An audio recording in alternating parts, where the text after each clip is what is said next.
Le programme La J'aime la nature propre, c'est un programme qui a été initié par la Fédération nationale des chasseurs en 2021 et qui monte en puissance tous les ans. 40 départements étaient associés l'an dernier. Cette année, ça sera 90 départements qui vont participer à J'aime la nature propre.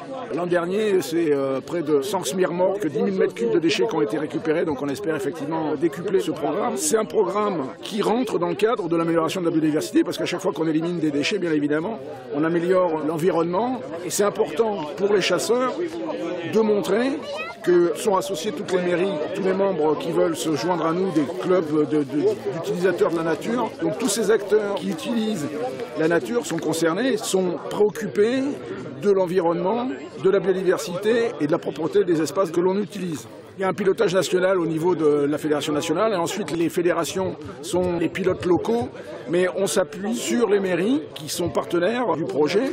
Alors cette année pour le département du Lot, on avait choisi la vallée du Célé qui est une vallée emblématique, comme celle du Lot bien entendu ou de la Dordogne, mais la vallée du Célé elle a quand même des sites remarquables et quasiment tous les maires ont été sollicités, étaient partie prenante et volontaires pour organiser localement puisque nous on ne connaît pas forcément bien les endroits, les parcours, etc. Et donc on leur a délégué l'organisation locale des parcours et de la mise en place de référents qui vont guider les équipes qui vont collecter. On va se démultiplier sur l'ensemble du département et en fonction du succès, il est prévu pour les années prochaines d'aller sur d'autres sites emblématiques du département, surtout si en plus on a des demandes locales, ce qui veut dire l'engagement des locaux à participer et à animer ces opérations. Les chasseurs, ce sont des gens qui passent leur vie sur les territoires la plupart du temps, sur les territoires sur lesquels ils chassent. Ils en sont acteurs toute l'année, ils constatent les dégradations, ils se sentent forcément engagés dans ce genre d'opération et de par leur connaissance des terrains, forcément, ils sont tous motivés pour venir participer à ce genre d'action.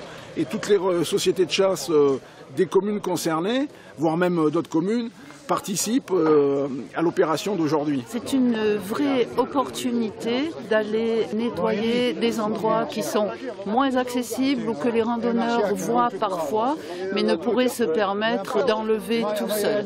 C'est essentiellement l'association de plusieurs qui rend cela possible, avec bien entendu la Fédération des chasseurs qui nous est indispensable pour le fait de donner l'impulsion. Je suis chasseur, vététiste. Voilà, multitâche, multibénévole. Je suis utilisateur de la nature, il faut la protéger. Et donc voilà, c'est une première et j'espère que ce ne sera pas la dernière.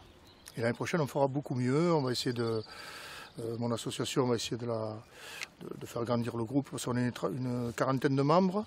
Bon, aujourd'hui c'est vendredi, c'est pas toujours facile de réunir les gens le vendredi parce que tout le monde travaille. Moi j'ai pris la journée, mais bon, voilà, donc peut-être essayer de faire ça un samedi. Et c'est super quoi. Je trouve ça voilà, génial. Et puis, sans faire de politique, si ça pouvait couper un peu l'herbe sous les pieds des écolos, ce serait bien parce qu'on ne les voit pas beaucoup, voilà. Ils n'ont pas râlé. Voilà, ça prouve que les chasseurs, ils ne sont pas là que pour prélever des animaux, ils sont là aussi pour faire des bonnes actions. Et ça, c'en est une. Allez, c'est parti. Allez, à tout à l'heure. Pour nous, c'est très important puisque nous, à la réserve naturelle géologique du Lot, on participe aussi à des missions de protection de la nature, de préservation. On organise des chantiers de nettoyage assez similaires à celui-là et c'était très important pour nous de participer avec la fédération de chasse et aussi les communes. Il faut savoir que ce type de déchets, ils peuvent rester des centaines d'années sans se détériorer. On retrouve des plastiques, on retrouve du métal, du verre. Et ça, pendant des milliers d'années, on risque de les retrouver dans la nature et s'installer durablement à la fois dans le paysage, mais aussi dans les sources d'eau. Et donc chaque déchet qui est retiré, c'est une source de pollution en moins qui va perdurer ici dans la vallée du Célé. Ce sont des opérations qui permettent de mobiliser les gens et de mélanger un petit peu à la fois les chasseurs et les non-chasseurs et puis d'agir sur un point un petit peu écologique sympathique. Alors ça a apporté à la commune effectivement en termes d'image, une commune qui est quand même relativement propre à part un ou deux sites qui pour le coup sont relativement pollués et ça permet sur une belle matinée ensoleillée de se promener également le long des routes et de constater que c'est pas si sale que ça en bordure de route, même si quand on regarde le chiffre ça peut être impressionnant parce qu'on a ramassé pas loin de 400 kg de déchets divers et variés le long des routes et chemins. Sur un des sites, on n'a pas réussi effectivement à évacuer la totalité des déchets, donc c'est avec évidemment beaucoup de plaisir qu'on accueillera de nouveau la manifestation.